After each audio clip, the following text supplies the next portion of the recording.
Welcome back to a special edition of Swine TV. We're going to recap Prop 12 with Jason McAlister from CloverLeaf Animal Welfare Systems. Welcome, Jason.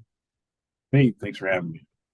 Yeah, I know you're in the midst of setting up all of the Prop 12 things in California. Just give me a brief update on yourself and role with CloverLeaf.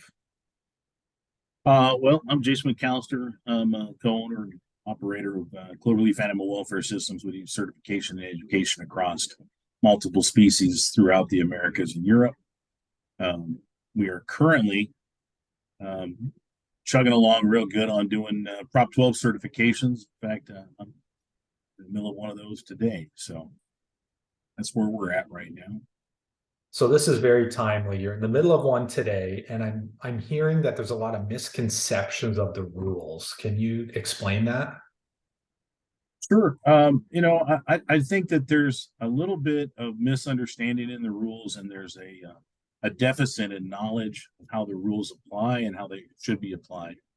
The main thing that I would suggest that producers, if they were going to go out and try, if they're preparing for a Prop 12 certification, is to read through the rules, read through the law itself carefully, look at the exceptions, and then think about it from a standpoint of we're following the spirit of the law. We want to make sure that we are doing the right thing for the right reasons in accordance with those laws. We're finding, and I can say this as a blanket term because it's across the board.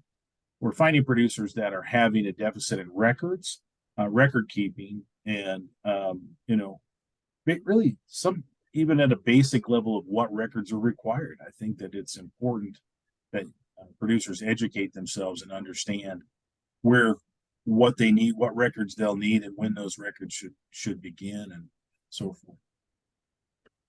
So I know we're going to also have an instructions, a link to the audit as well, which will be helpful in the post. Now, when do we need to start putting records together?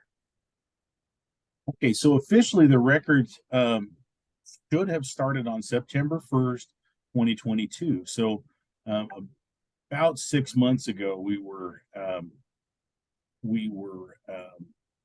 supposed to start keeping those records. My suggestion for those producers would be today to start producing records as soon as you can. Read through the laws, the regulations, and go from there. When your auditor comes on site, if you don't have everything back to September 1st, you're going to have to do corrective actions for those things.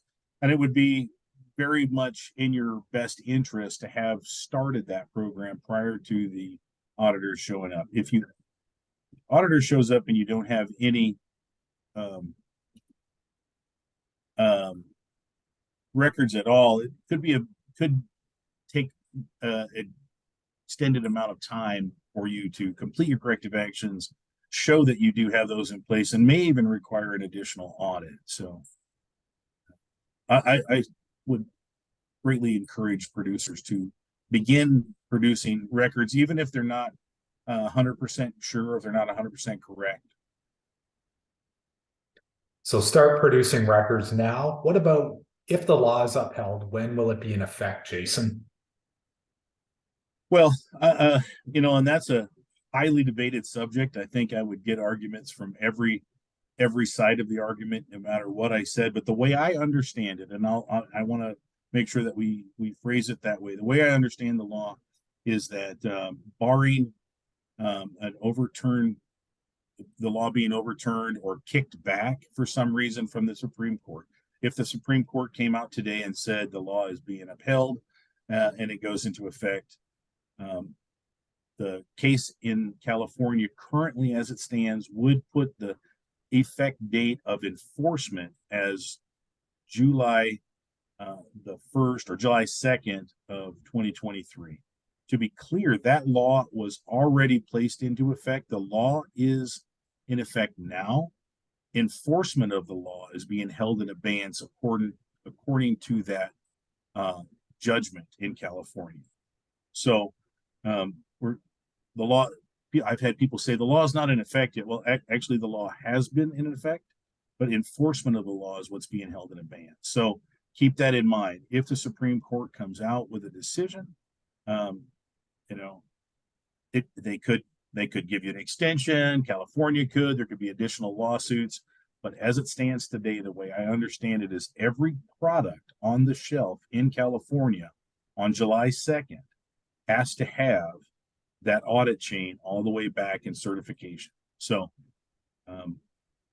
we're tick-tocking really close to that date, that time frame. And from what I'm seeing, we're grossly under prepared for that date.